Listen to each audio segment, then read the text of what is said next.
Bienvenue sur la chaîne World's Undercurrents.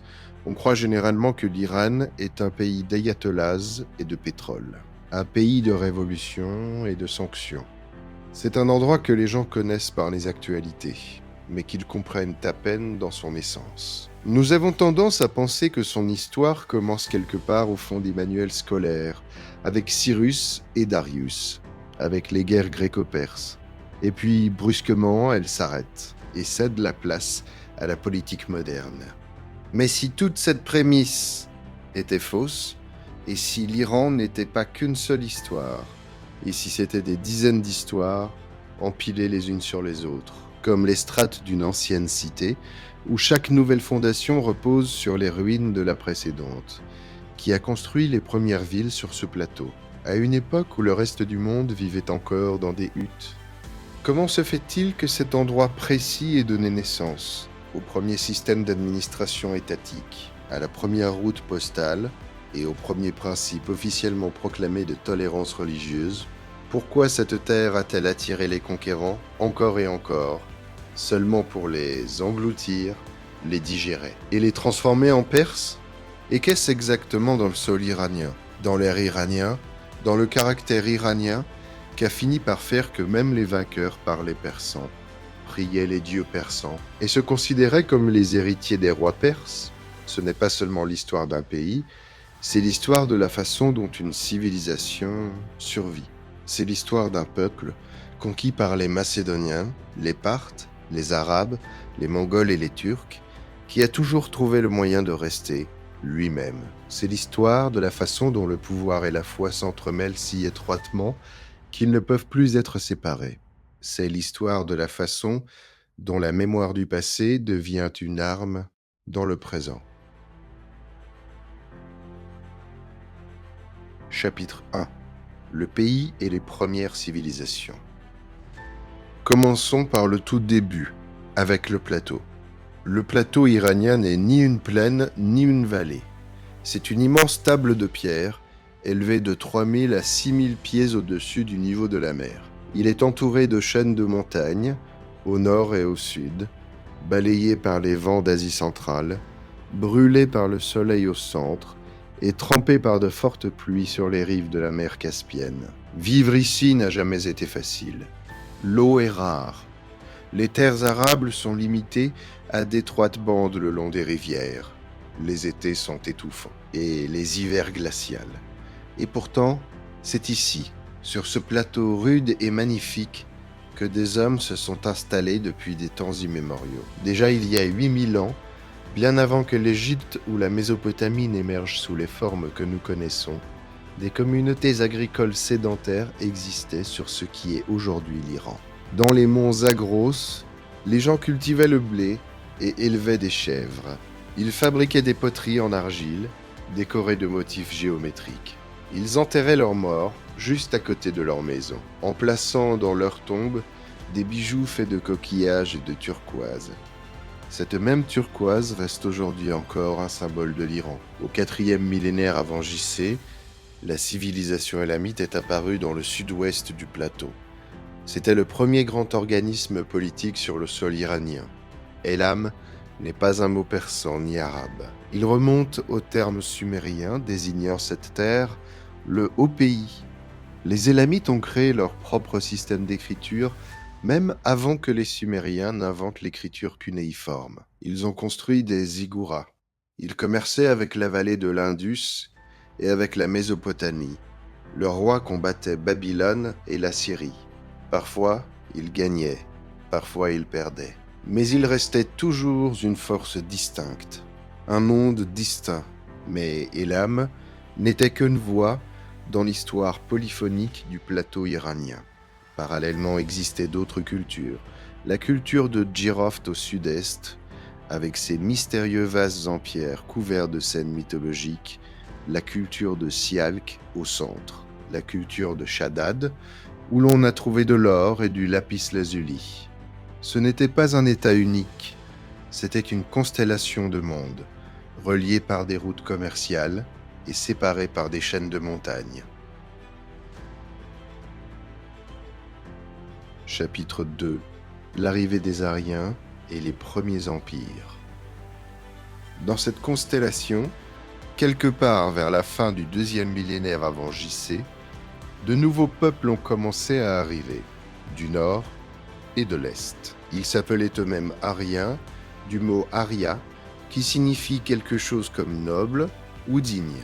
Ils parlaient des langues apparentées au sanskrit et à l'avestique.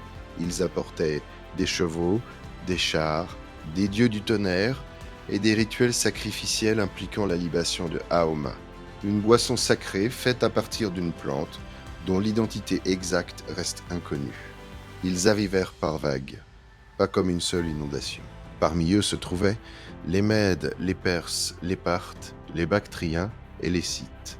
Les Mèdes s'installèrent dans le nord-ouest du plateau, dans les vallées fertiles autour du mont Damavande. Les Perses se dirigèrent plus au sud, vers une région qu'ils appelèrent Parsa, que les Grecs nommèrent plus tard Persie.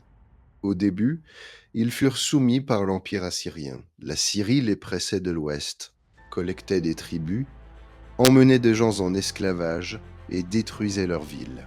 Chose étrange, ce fut précisément cette oppression assyrienne qui devint le catalyseur de l'union des tribus iraniennes. Les Mèdes se révoltèrent les premiers. À la fin du 7e siècle, avant JC, leur roi Siaxar conclut une alliance avec la Babylonie et attaqua Ninive, la capitale de l'Empire assyrien. En 612 avant JC, Ninive tomba. La Syrie disparut de la carte du monde, presque instantanément, avec une vitesse stupéfiante qui étonne encore les historiens aujourd'hui. Le royaume Mède devint la première grande puissance iranienne, s'étendant de l'Asie mineure aux frontières de l'Inde. Mais la grandeur Mède ne dura pas longtemps. En 550 avant JC, un roi perse nommé Cyrus le Second, l'homme que l'histoire appellerait le Grand, mena une rébellion contre le roi Mède Astiage. La victoire fut rapide et presque sans effusion de sang. Selon les sources antiques, l'armée Mède passa simplement du côté de Cyrus. Astiage fut capturé mais pas tué. Cyrus traita ses ennemis vaincus avec une clémence qui était très inhabituelle pour son époque. Ce n'était pas seulement un changement de roi, c'était la naissance de l'Empire achéménide, la première véritable puissance mondiale. Chapitre 3 – L'Empire achéménide, Cyrus et Darius. Cyrus le Second était un homme qui échappait aux catégories habituelles de conquérant ou de tyran. Il conquit le royaume de Lydie en Asie mineure, mais permit au roi lydien Crésus de vivre à sa cour.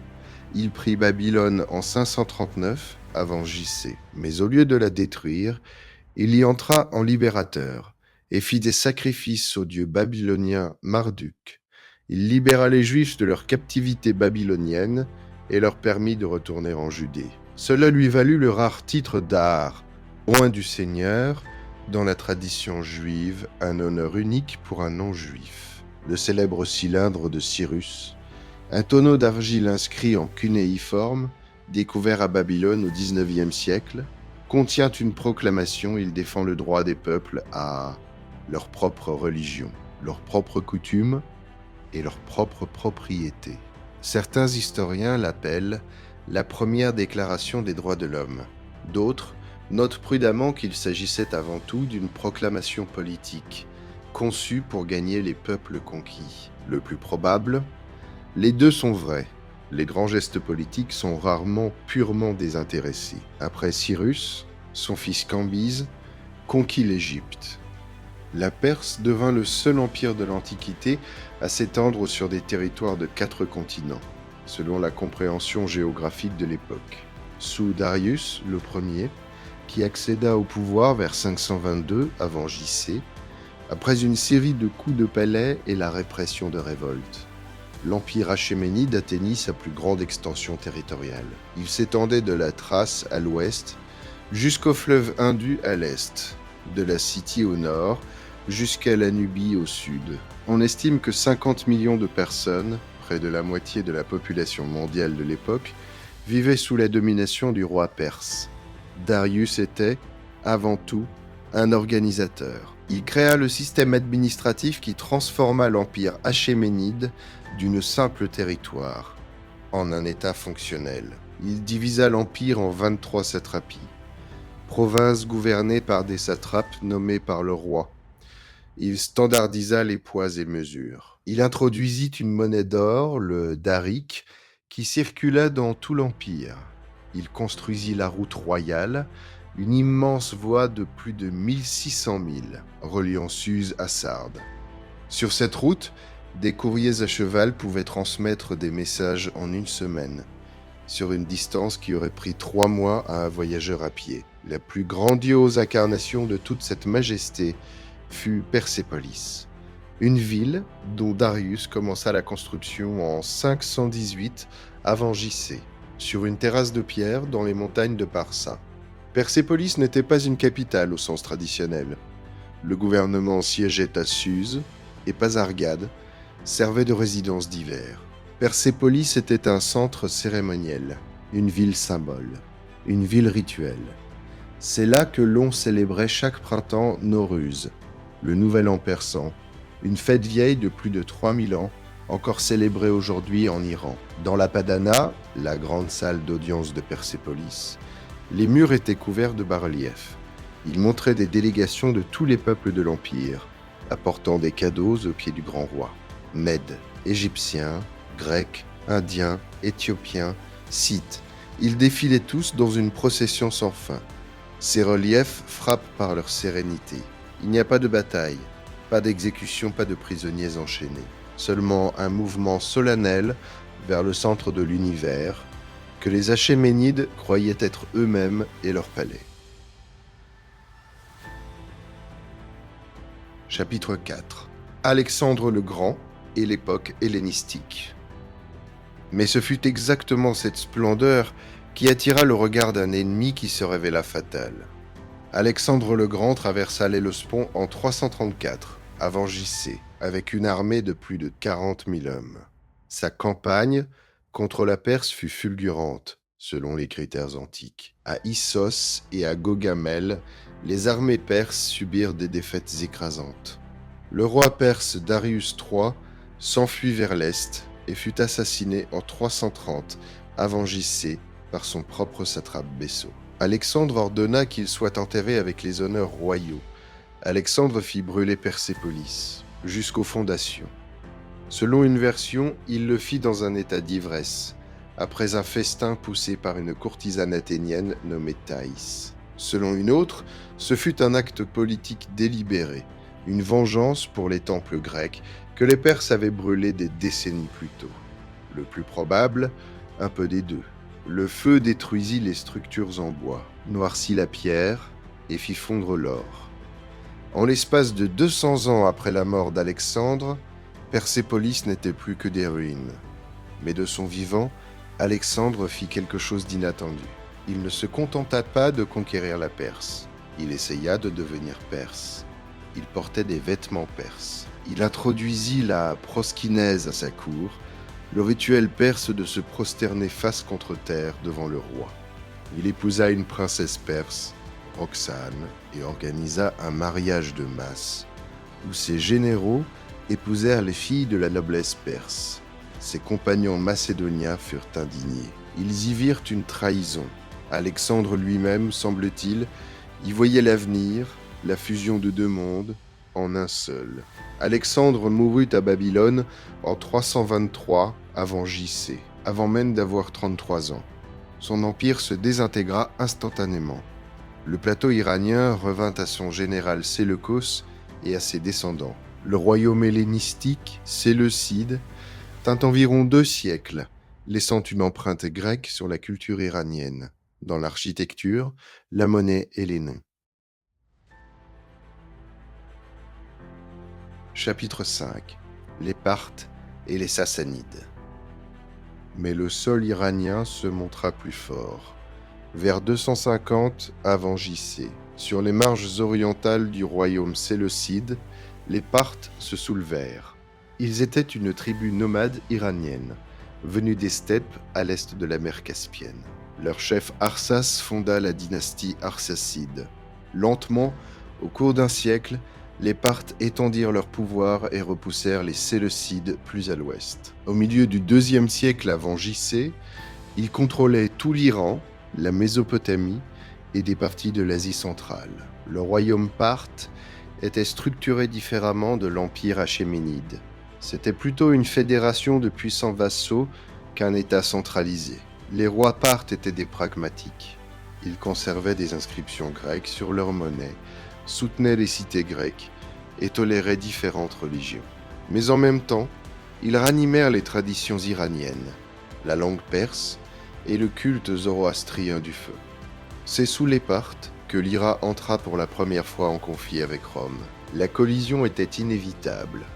Les deux puissances contrôlaient les routes commerciales clés entre l'Orient et l'Occident et revendiquaient toutes deux la Mésopotamie. En 53 avant JC, à la bataille de Car, la cavalerie parthe, commandée par Suréna, anéantit une armée romaine de 70 000 hommes, menée par Crassus. Ce fut l'une des plus lourdes défaites de l'histoire romaine. Crassus fut tué et les aigles des légions tombèrent entre les mains des Parthes. Pendant plusieurs siècles, Rome et la Parthie se mesurèrent le long de la ligne de l'Euphrate, avec des succès variables et sans issue décisive. Ce fut un choc entre deux systèmes, deux visions du monde. Rome, avec ses légions, ses routes et son droit. La Parthie, avec ses cataphractes lourdement armés, ses archers des steppes et son pouvoir décentralisé. Ils ne pouvaient ni se détruire mutuellement, ni coexister pacifiquement. La dynastie arsacide régna pendant près de 5 siècles, une durée de vie incroyable pour l'Antiquité. Sa fin vint de l'intérieur. En 224, après JC, un jeune souverain nommé Ardachir, de la maison Sassan, qui gouvernait la petite région de Par dans le sud de l'Iran, se révolta contre le dernier roi parthe, Artaban V. Il le vainquit et se proclama Shahanshah, roi des rois. Ainsi commença l'ère sassanide. Les Sassanides se considéraient consciemment comme les héritiers des Achéménides. 400 ans après la chute de cette dynastie, ils frappaient des monnaies avec des symboles achéménides et construisaient des palais avec des bas-reliefs stylisés dans la tradition achéménide. Ils firent du zoroastrisme la religion d'État, chose que les Achéménides n'avaient jamais faite à ce point. Le feu sacré dans le temple de Ctésiphon brûlait en continu, comme symbole du pouvoir éternel. Le zoroastrisme existait déjà depuis environ 1000 ans à cette époque. Son fondateur, le prophète Zarathustra, vécut quelque part entre le Xe et le VIe siècle avant JC. Les dates exactes restent encore débattues. Son enseignement reposait sur le combat cosmique entre deux forces primordiales, Ahura Mazda, l'incarnation de la lumière et du bien, et Angra Mainyu, l'incarnation des ténèbres et du mal. Selon Zarathustra, le monde est l'arène de ce combat. L'être humain est libre de choisir son camp. À la fin des temps, le bien triomphera. Les morts ressusciteront. Et toute la création sera purifiée. De nombreux chercheurs voient dans le zoroastrisme un précurseur des religions abrahamiques, judaïsme, christianisme et islam, dualisme. Résurrection des morts, jugement dernier, anges et démons, une figure messianique, le Saotian. Tous ces concepts se trouvent dans l'Avesta, le livre sacré des Zoroastriens. Si cette influence fut directe, reste une question ouverte. Mais il ne fait aucun doute que les Juifs, pendant leur captivité perse et leur libération ultérieure par Cyrus, entrèrent en contact avec les idées zoroastriennes. Sous les Sassanides, le zoroastrisme devint l'idéologie officielle. Les prêtres, les mages, acquirent une influence énorme. Une société rigide par classe fut créée. Prêtres, guerriers, scribes et paysans. La mobilité sociale était fortement limitée. Les dissidents, manichéens, chrétiens, bouddhistes, furent périodiquement persécutés. Mais même cela ne rendit pas l'Iran sassanide monolithique. Des communautés chrétiennes prospéraient en Mésopotamie, et des académies juives à Ctésiphon et Néardéa compilèrent le Talmud de Babylone. La politique étrangère des Sassanides fut marquée par le même combat acharné avec leur voisin occidental, désormais l'Empire byzantin, l'héritier de Rome. Les guerres arrivèrent par vagues. Le roi Shapur Ier, au IIIe siècle après J.C., captura l'empereur romain Valérien, un événement sans précédent. Ce fut un triomphe si incroyable que Shapur le fit graver dans les falaises de Nakhch et Rostam, juste à côté des tombes des rois achéménides. L'apogée de la puissance sassanide arriva sous le règne de Khosrow Ier, Anushirvan, l'âme immortelle, au VIe siècle après J.C. Il mit en œuvre des réformes fiscales, renforça l'armée et construisit de nouvelles villes. Des philosophes grecs qui avaient fui Athènes après la fermeture de l'académie platonicienne par Justinien travaillèrent à sa cour. Khosrow Ier s'intéressait profondément à la philosophie et fit traduire des livres indiens en persan, dont le Panchatantra, qui se répandit ensuite dans le monde entier. Ce fut une époque où Ctésiphon pouvait à juste titre être considéré comme l'un des centres mondiaux du savoir. Chapitre 6. La conquête arabe et l'islamisation de l'Iran. Mais après un siècle de prospérité, vint un siècle d'épuisement. Les guerres contre Byzance devinrent longues et ruineuses. Au début du 7e siècle, après J.C., une armée perse commandée par le général Charbaraz conquit l'Égypte, la Syrie et la Palestine. Jérusalem fut prise, et les Perses emportèrent la vraie croix. Il semblait que l'empire sassanide était au seuil d'une nouvelle ère de grandes conquêtes. Mais Byzance tint bon. Une contre-offensive de l'empereur Héraclius ravagea la Mésopotamie. La Perse fut contrainte de rendre tous les territoires conquis. Les deux empires sortirent de ces guerres, saignés à blanc, épuisés et désillusionnés. Les armées avaient perdu leur esprit combatif. Les trésors étaient vides.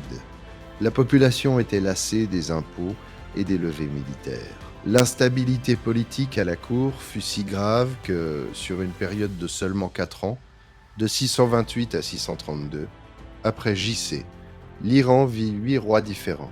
Le pays était prêt à s'effondrer au moindre coup de pouce.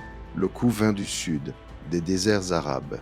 En 622, après J.C., le prophète Mahomet fit l'hégire, la migration de la Mecque à Médine, qui devint le point de départ du calendrier islamique. En 10 ans, il unit les tribus arabes fragmentées sous la bannière d'une nouvelle foi. Après sa mort en 632, ses successeurs, les califes, lancèrent des campagnes militaires dont la rapidité et le succès continus d'étonner les historiens. Les armées arabes étaient motivées par la foi, la promesse du butin et le sentiment d'une mission divine. Face à elles se trouvait une armée perse, démoralisée par les luttes internes et dépourvue d'un commandement unifié. En 636, lors de la bataille d'Al-Qadisiyah, les Arabes écrasèrent les Perses. Le coup final vint en 642 à Nahavand. Le dernier roi sassanide, Yazdegerd III, s'enfuit vers l'est, en essayant de rassembler ses forces. Mais il fut tué en 651, non par des ennemis, mais par un meunier quelconque qui le vola, sans réaliser qu'il s'agissait du roi. L'Iran devint une partie du califat arabe. Ce ne fut pas seulement un changement de gouvernement, ce fut une révolution religieuse. Le zoroastrisme, qui avait régné pendant des millénaires, devint soudain une religion minoritaire. Les feux sur de nombreux autels s'éteignirent. Certains zoroastriens fuirent en Inde. Leurs descendants y vivent encore aujourd'hui, connus sous le nom de Parsis.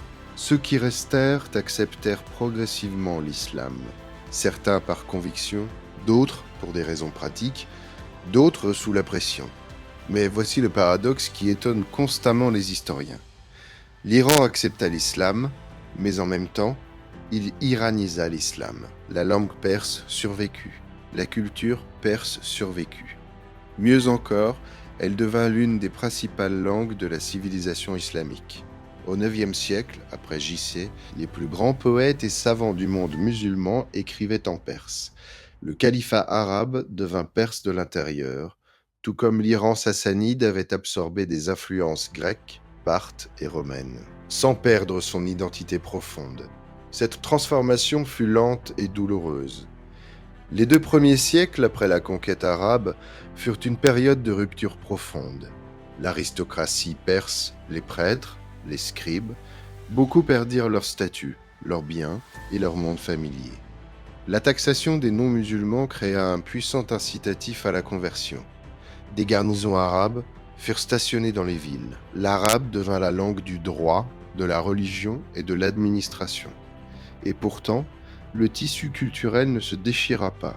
Les Iraniens trouvèrent leur propre voie au sein de l'islam.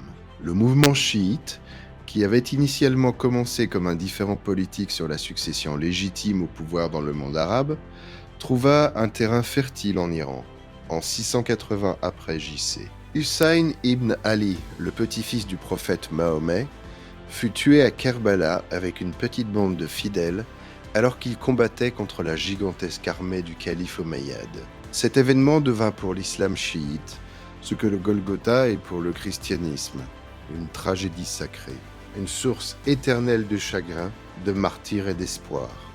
Les Iraniens, un peuple doté d'une ancienne tradition de royauté sacrée et de mythes sacrificiels, embrassèrent profondément l'histoire de Kerbala. Le deuil de Hussein Ashura évolua en Iran en la plus profonde célébration religieuse, mêlant l'histoire arabe au tempérament perse. Cette fusion finit par faire de l'Iran le centre mondial de l'islam chiite, une position qu'il occupe encore aujourd'hui. Chapitre 7 : L'âge d'or islamique et la Renaissance perse. Au 8e siècle, un coup d'État eut lieu qui remodela tout le monde islamique.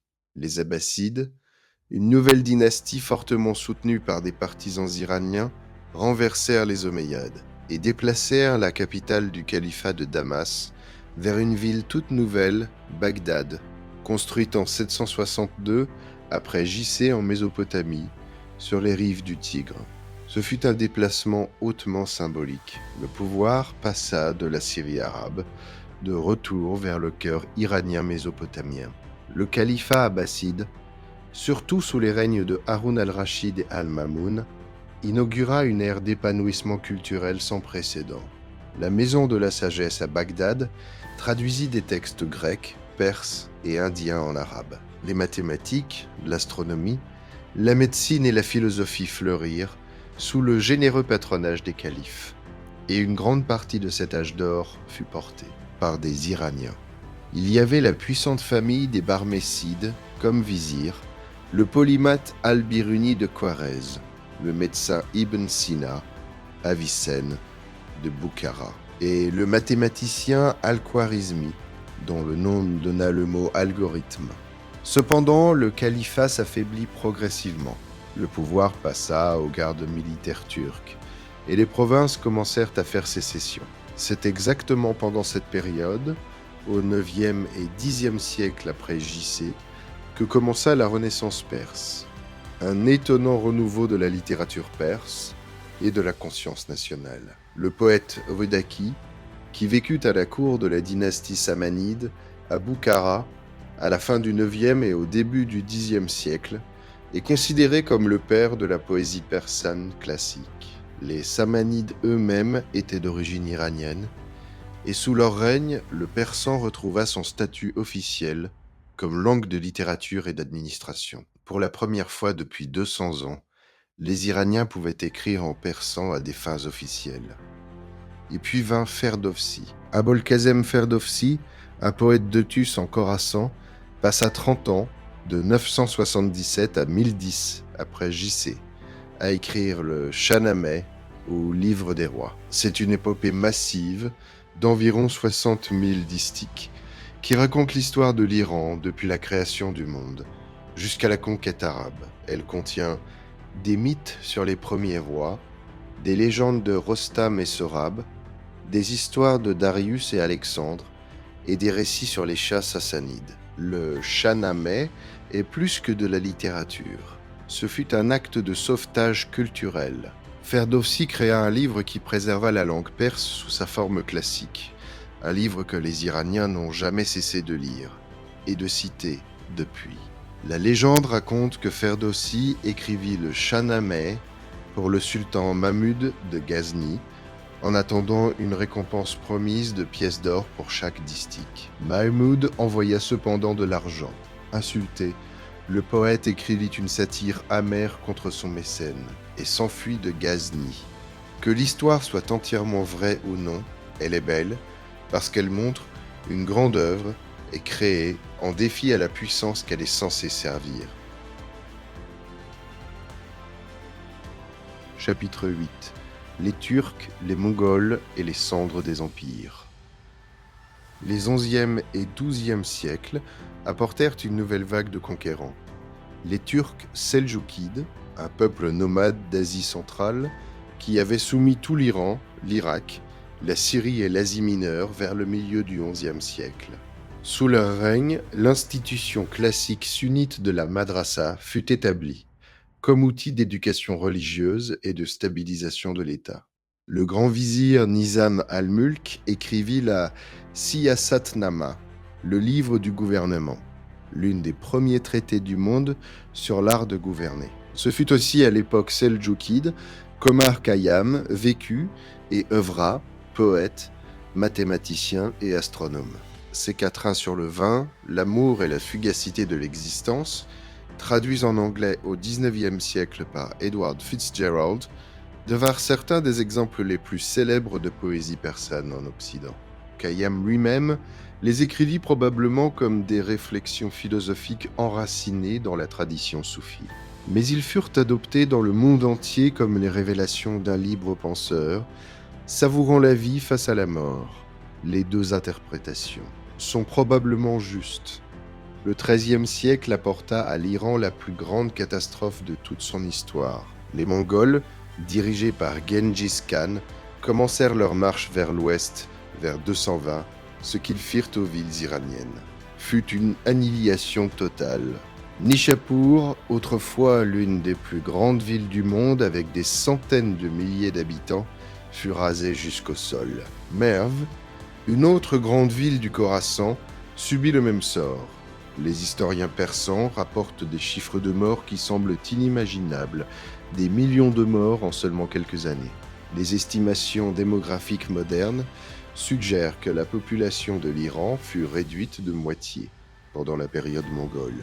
Les systèmes d'irrigation complexes, sans lesquels l'agriculture sur le plateau iranien est impossible, furent détruits. Les champs restèrent en friche. De nombreuses régions ne se remirent jamais complètement. Si l'Iran achéménide construisait des villes comme incarnation de l'ordre, l'invasion mongole fut l'incarnation du chaos total et non provoqué. Mais même ici, l'histoire se répéta. Les Mongols arrivèrent et finirent par devenir iraniens. Hulagu, le petit-fils de Gengis Khan, fonda l'Ilkhanat en Iran en 258, exactement la même année où il assiégea et détruisit Bagdad, noyant le dernier calife abbasside Al-Mustasim dans le sang. Les premiers dirigeants mongols étaient bouddhistes ou chrétiens nestoriens. Mais au début du XIVe siècle, l'Ilkhan Ghazan se convertit à l'islam. Sa cour commença à parler persan. Ses fonctionnaires étudièrent l'administration perse. Son historien de cour, Rachid ad-Din Hamadani, écrivit le Jami at-Tawarik, la compilation des chroniques, la première histoire véritablement universelle couvrant la Chine, l'Inde, l'Iran, le monde arabe et l'Europe. C'était la même histoire qui se répétait. Les conquérants s'installent, acceptent l'islam, apprennent le persan et deviennent, en l'espace de 2 générations, des souverains perses. À la fin du XIVe siècle, l'Iran subit une nouvelle dévastation, les invasions de Timur Tamerlan, un seigneur de guerre de Samarcande, qui construisait des pyramides de têtes coupées, comme monuments à sa présence. Après l'attaque de Timur, Ispahan perdit soi-disant 70 000 personnes. Et une fois de plus, comme après les Mongols, le pays se releva lentement de ses cendres. Chapitre 9. Les Safavides, la forge de l'Iran chiite. De ces ruines, au début du XVIe siècle, une nouvelle puissance émergea. Et ce n'était pas simplement un autre changement de dirigeant. En 1501, Ismaïl Ier Le chef de l'ordre soufi safavide s'empara de Tabriz et se proclama Shah d'Ira. Il n'avait que 14 ans. En quelques années, il unifia tout l'Iran sous son règne, faisant preuve d'une extraordinaire brutalité envers ses ennemis et d'une énergie sans limite pour la réorganisation. Immédiatement, il fit quelque chose de révolutionnaire. Il déclara l'islam chiite religion d'État de l'Iran. Avant cela, la majorité des Iraniens étaient sunnites. La transformation du pays en État chiite fut imposée, parfois brutalement, sur plusieurs générations. Les savants sunnites furent exilés ou exécutés. Des clercs chiites, venus des centres arabes d'Irak et du Liban, furent amenés pour diriger les institutions religieuses. Ashura fut élevé au rang de rituel d'État. Pourquoi les Safavides firent-ils cela?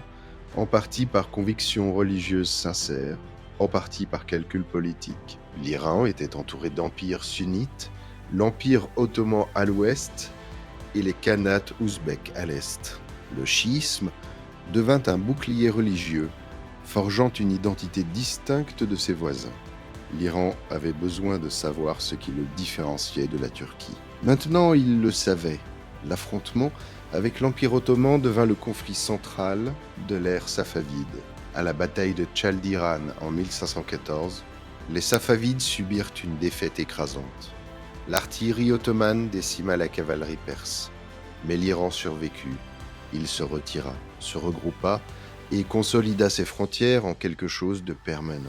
L'apogée de la puissance safavide arriva sous le règne de Shah Abbas Ier, le Grand, de 1587 à 1629. Abbas déplaça la capitale à Ispahan et en fit l'une des plus belles villes du monde. La place Nakh-e-Jahan, image du monde, fut construite pour émerveiller l'imagination de quiconque y posait le pied. La mosquée du Shah, avec son incroyable dôme bleu, le palais Ali Kapu, les bazars avec leurs labyrinthes sans fin, le pont Sihosé Paul, avec ses 33 arches sur le fleuve Zayandeh.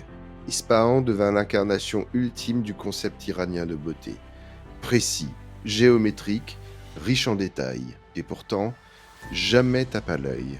Abbas modernisa l'armée, créant des corps de mousquetaires sur le modèle des janissaires ottomans. Il commerça activement avec les Européens, notamment les compagnies britanniques et néerlandaises des Indes orientales. Il déplaça des populations entières, déplaçant des Arméniens de Jolfa vers un faubourg d'Ispahan, où ils construisirent leurs églises et dirigèrent le commerce de la soie. Géorgiens, circassiens, kurdes, il intégra tout le monde dans son système de pouvoir, créant une élite ethniquement mixte, loyale envers lui personnellement, plutôt qu'envers leurs chefs tribaux. Chapitre 10 Les Qadjars et le Grand Jeu. Après la mort d'Abbas le Grand, l'empire safavide déclina lentement.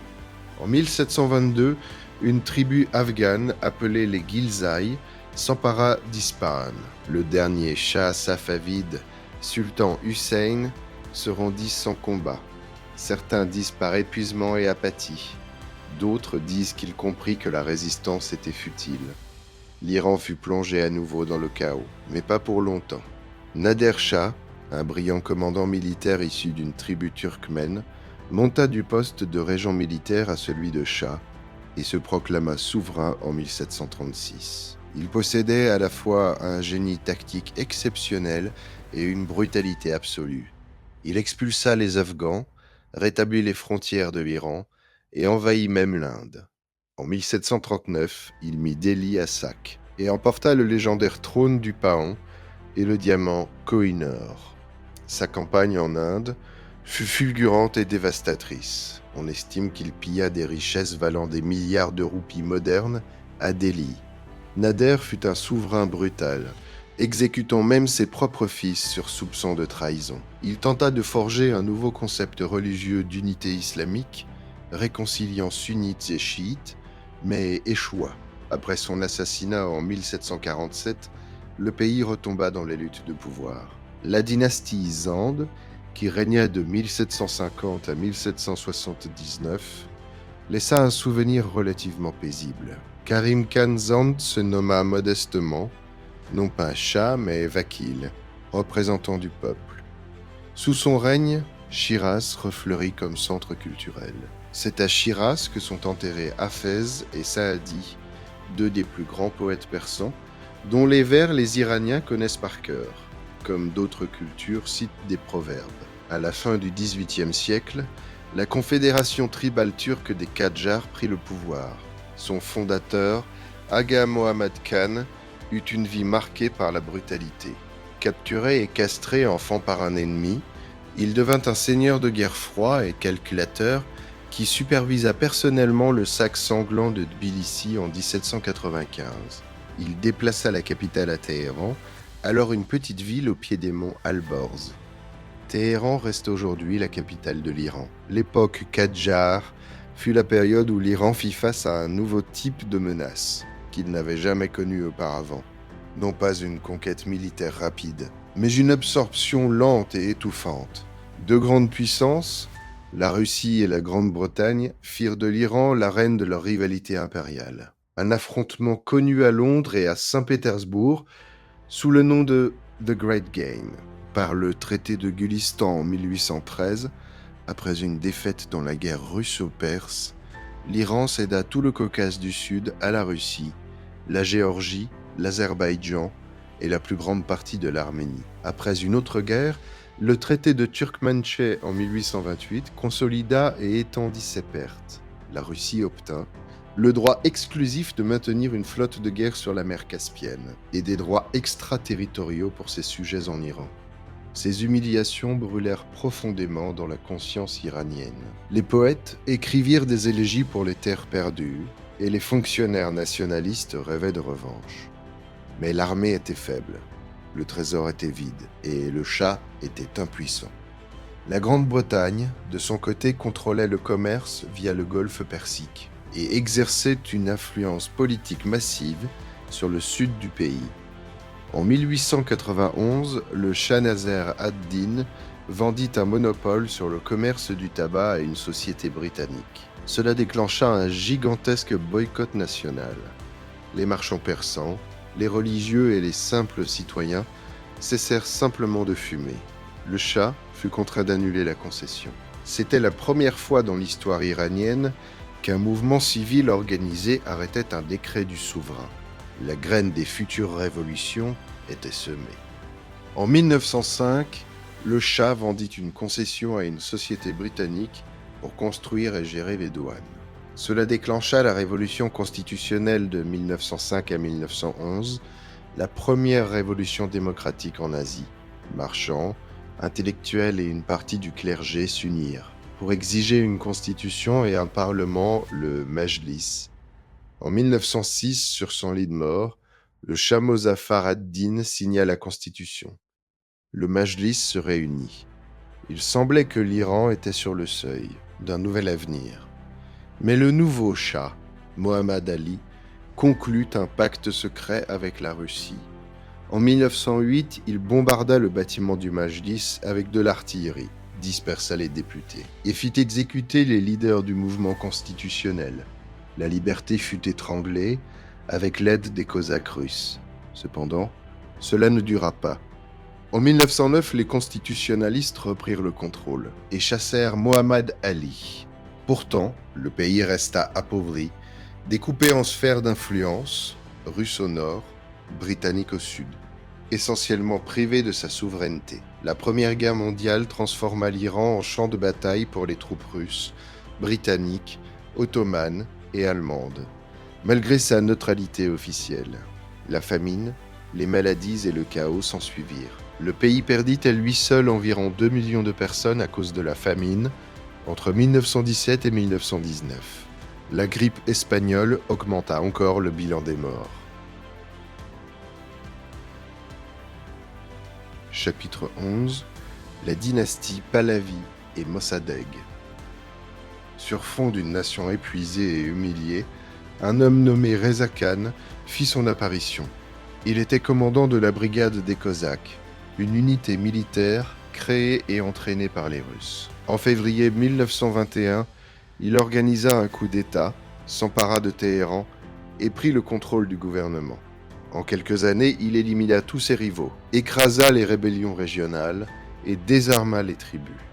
En 1925, le dernier Shah Qajar fut déposé et Reza Khan se proclama Shah, fondant la nouvelle dynastie Pahlavi. Reza Shah voulait construire un État iranien moderne, sur le modèle de ses voisins.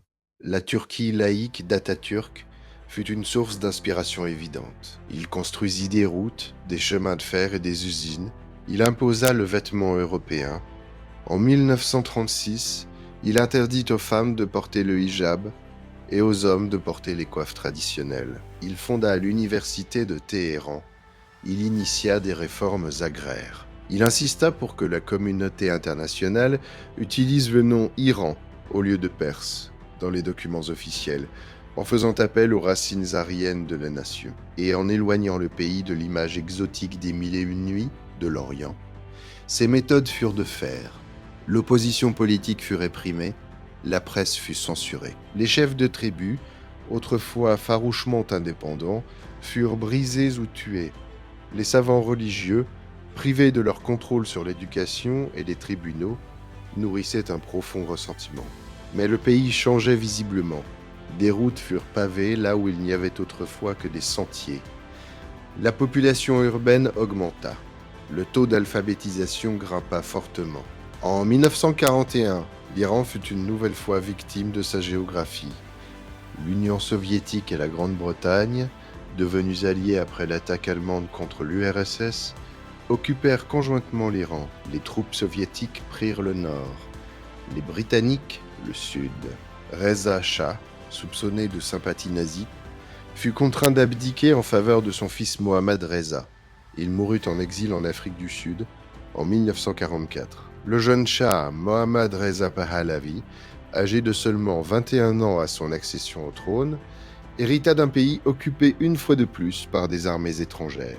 Au début, il était faible et inexpérimenté. Le Majlis revint à la vie, la presse retrouva sa voix.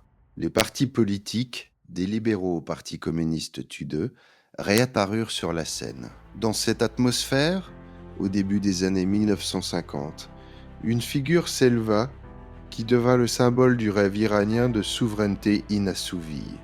Mohammad Mossadegh. Avocat formé en Europe et député du Majlis de longue date, il dirigea le mouvement de nationalisation du pétrole iranien. Depuis 1909, le pétrole iranien était extrait et exporté par l'Anglo-Iranian Oil Company, une entreprise britannique qui versait à l'Iran des royalties dérisoires, interdisait aux auditeurs iraniens de consulter ses livres et maintenait les travailleurs iraniens dans des conditions proches de celles d'une colonie. Les ouvriers du pétrole à Khuzestan vivaient dans des bidonvilles, juste à côté des villas luxueuses des managers britanniques.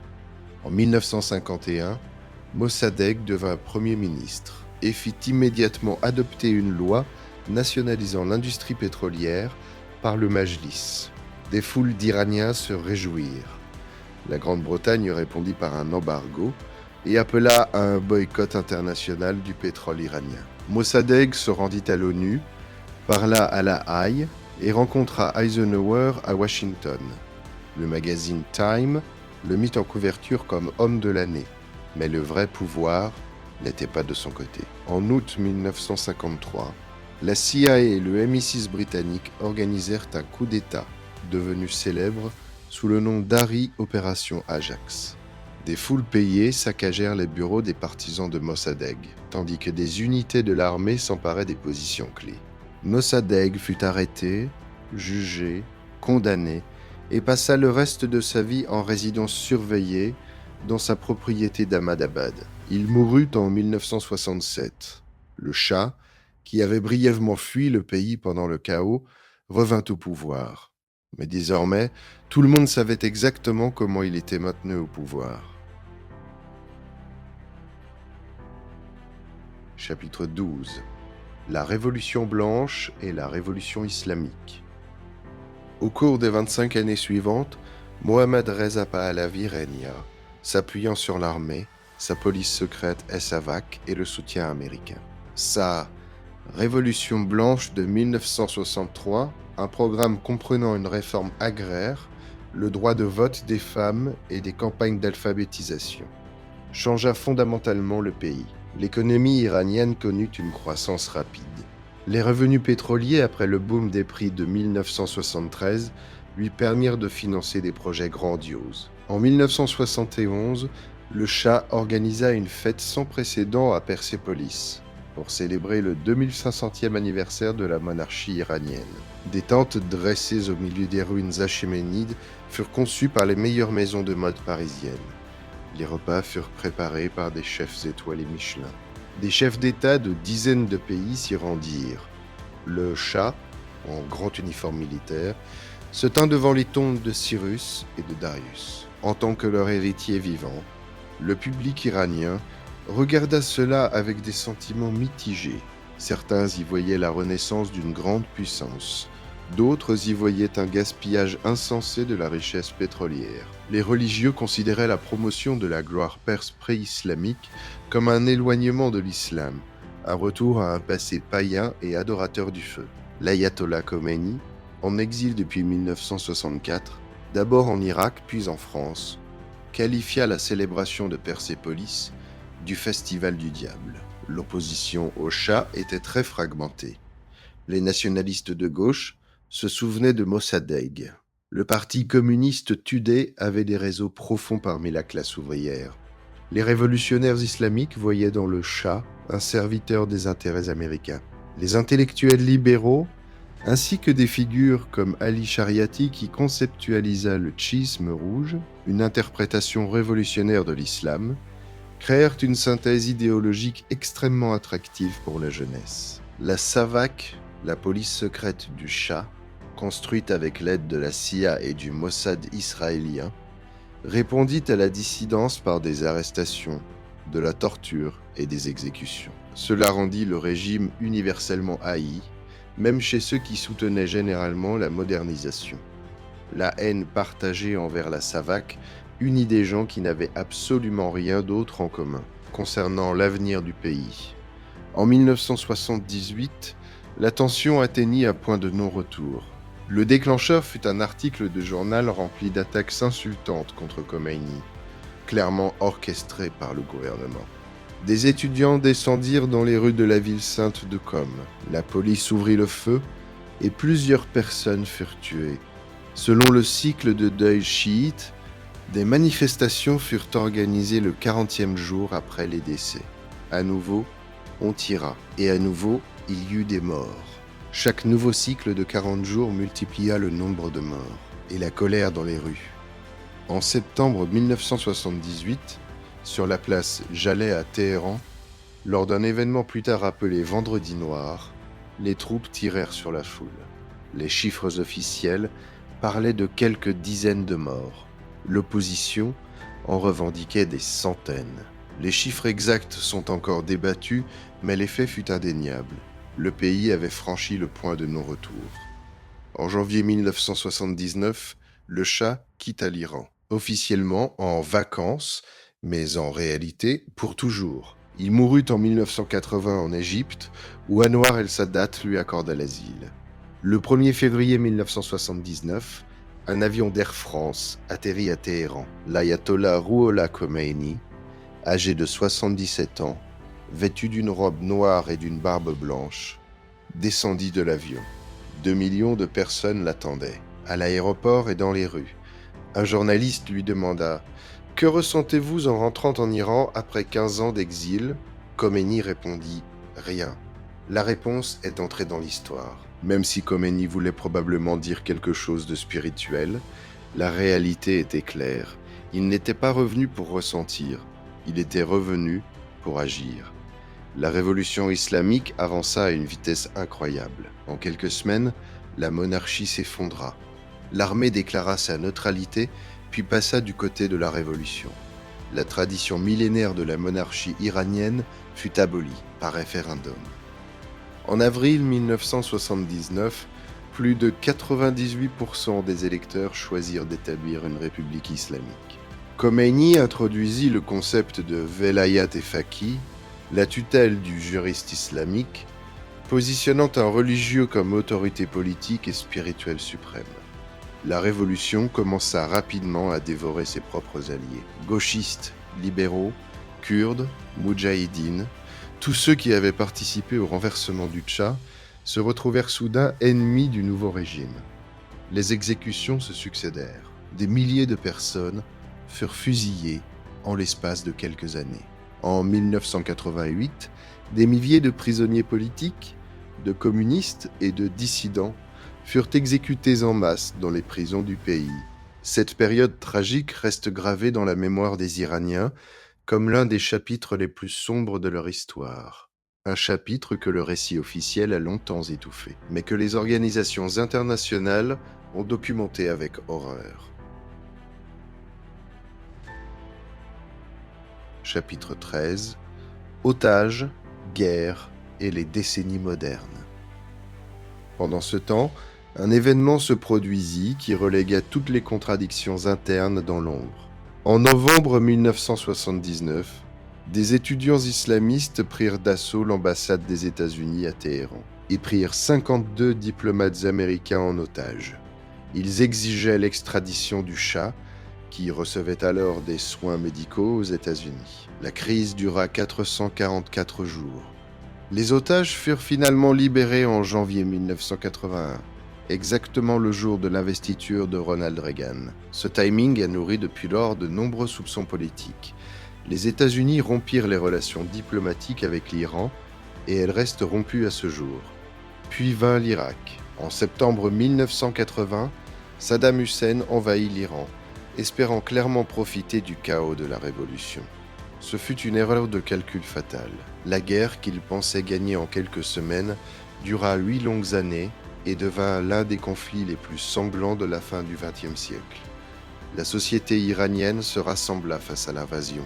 Paradoxalement, la révolution obtint par la guerre ce qu'elle n'avait pas réussi à obtenir seule: l'unité nationale face à une menace étrangère. Des volontaires basiges se précipitèrent vers le front. Beaucoup étaient des adolescents.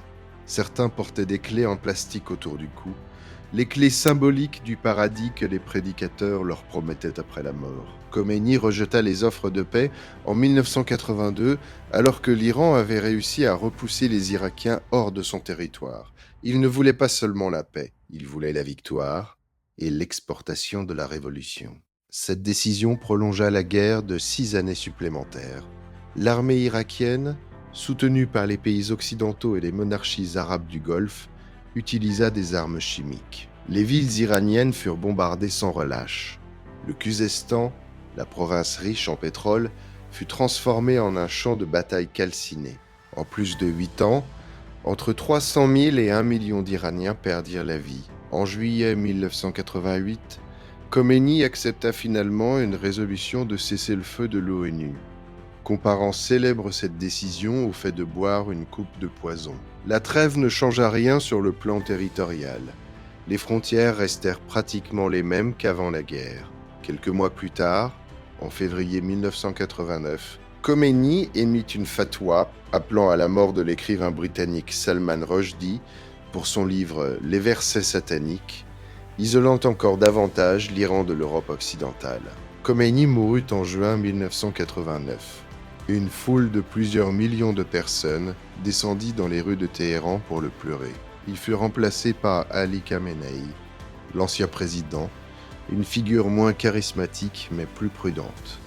Le contrôle politique se consolida sous son autorité. Akbar Hachemi Rafsanjani, un pragmatique axé sur la reconstruction économique, devint président. L'Iran commença prudemment à s'ouvrir au monde. Les années 1990 furent une période de reconstruction lente. La guerre appartenait au passé.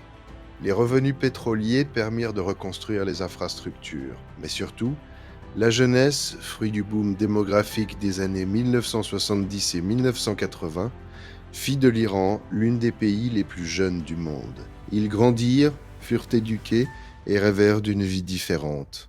En 1997, Mohammad Khatami, un réformateur qui prônait un dialogue des civilisations, l'élargissement des libertés civiles et l'état de droit, fut élu président. Sa victoire écrasante avec plus de 70% des voix, ébranla l'établissement conservateur. Les jeunes, les femmes et les citadins éduqués votèrent pour le changement. Mais les réformes de Khatami se heurtèrent à un mur de résistance de la part du pouvoir judiciaire conservateur et du Conseil des gardiens. Les journaux réformistes furent fermés. Les manifestations étudiantes de 1999 furent violemment réprimées. À la fin de son second mandat, Khatami était paralysé. Les institutions qu'il ne contrôlait pas bloquaient chacun de ses mouvements. La désillusion face au mouvement réformiste ouvrit la voie à Mahmoud Ahmadinejad, le maire de Téhéran, issu des quartiers pauvres du Sud, un populiste qui s'adressait aux pauvres et aux vétérans de guerre. Son élection en 2005 fut un choc pour beaucoup, et un signal au monde que la politique iranienne redevenait imprévisible. Ahmadinejad fit plusieurs choses qui dégradèrent considérablement la position internationale de l'Iran. Il nia l'Holocauste devant l'ONU. Il déclara qu'Israël devait être rayé de la carte, bien que la traduction exacte de cette phrase reste très contestée. Il accéléra le programme nucléaire iranien. Les pays occidentaux imposèrent des sanctions paralysantes. Le riel iranien s'effondra. Lors des élections présidentielles de 2009, alors que la plupart des observateurs s'attendaient à une victoire du réformiste Mir Hossein Mousavi, les résultats officiels déclarèrent Ahmadinejad vainqueur. Des millions d'Iraniens descendirent dans la rue en portant des rubans verts, le symbole du mouvement vert. Le gouvernement répondit par des arrestations et des tirs à balles réels. Neda Agha Soltan, une jeune femme abattue pendant les manifestations, devint le visage tragique du soulèvement. Sa mort, filmée par un téléphone portable, fut diffusée dans le monde entier. Le mouvement vert fut écrasé.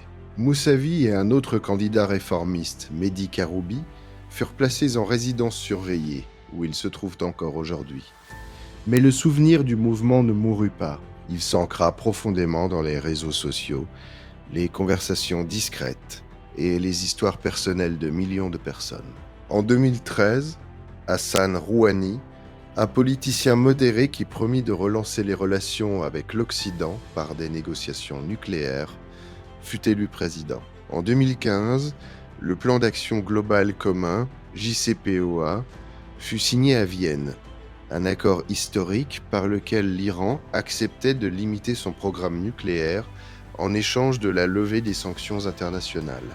Ce fut sans doute la plus grande percée diplomatique depuis des décennies. Mais en 2018, le président américain Donald Trump se retira unilatéralement de l'accord et rétablit les sanctions. L'économie iranienne replongea dans la crise, avec une inflation atteignant des niveaux astronomiques. Le modéré Rouhani se retrouva dans la même impasse que Khatami 20 ans plus tôt. Ses moyens étaient tout simplement plus faibles que les forces qui s'opposaient au changement.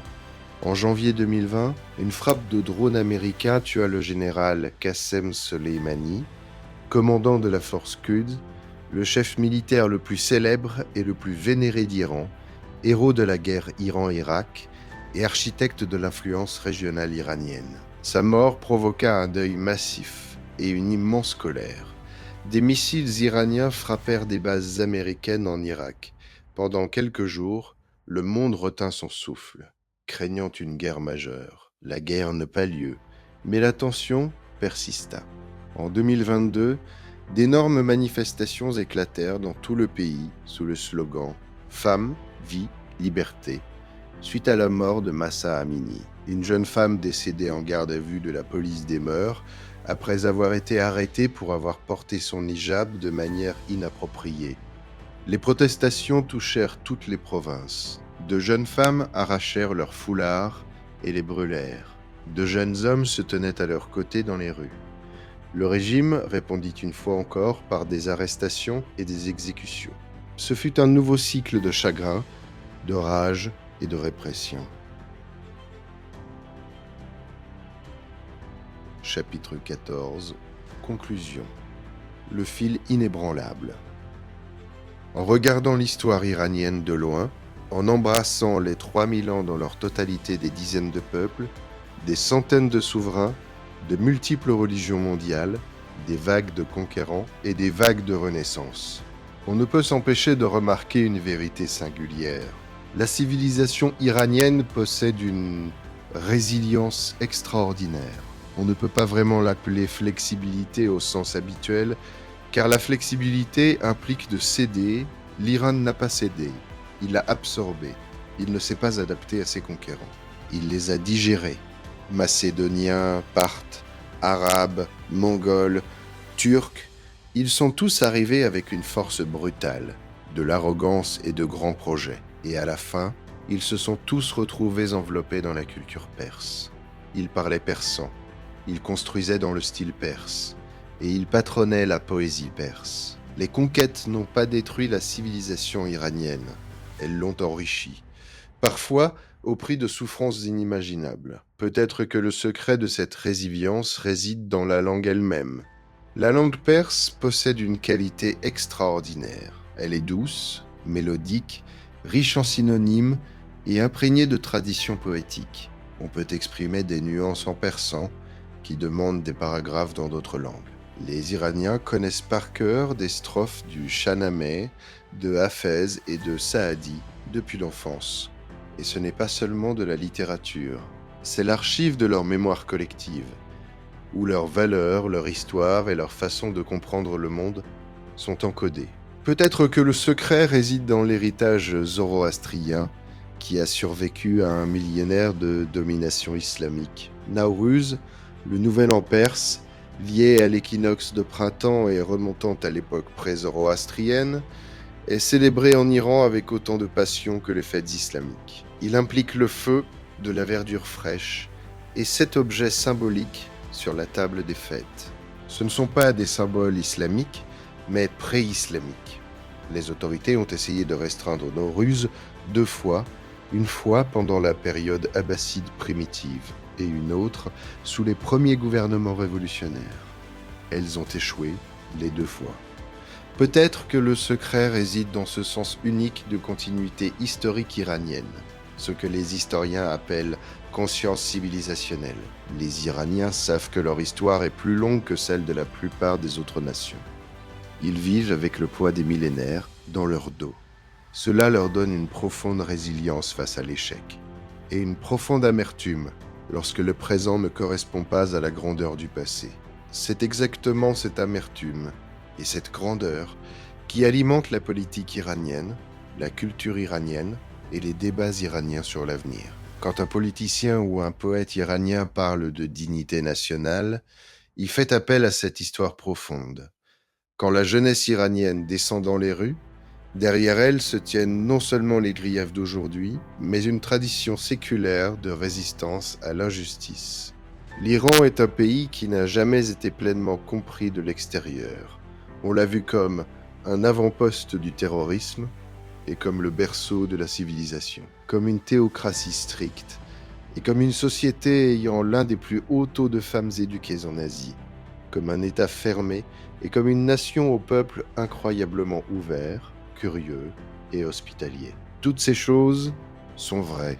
L'Iran est plein de contradictions entre l'État et la société, entre la tradition et la modernité, entre l'islam officiel et les pratiques populaires, entre les slogans révolutionnaires et les désirs ordinaires de son peuple.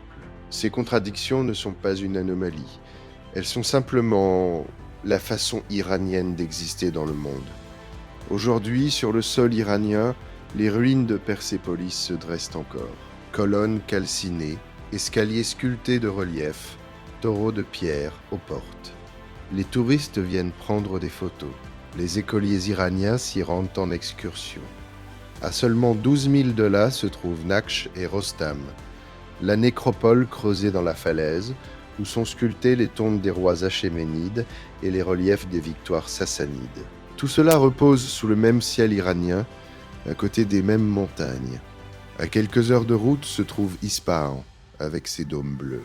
Dans les bazars de Téhéran, d'Ispahan et de Tabriz, les marchands commercent encore exactement comme sous les Safavides. Ils vendent des tapis persans, du safran, de la turquoise et des objets en cuivre. L'odeur des épices, dans les arcades couvertes, n'a pas changé depuis des siècles. Les vieux hommes dans les maisons de thé sirotent du thé dans de petits verres, avec un morceau de sucre coincé dans la joue, exactement comme leur grand-père. Le soir, les jeunes cherchent sur leur téléphone des choses que le gouvernement interdit, et ils les trouvent. L'espace entre le récit officiel et la réalité vivante est vaste et plein de vie. L'histoire iranienne n'est pas terminée.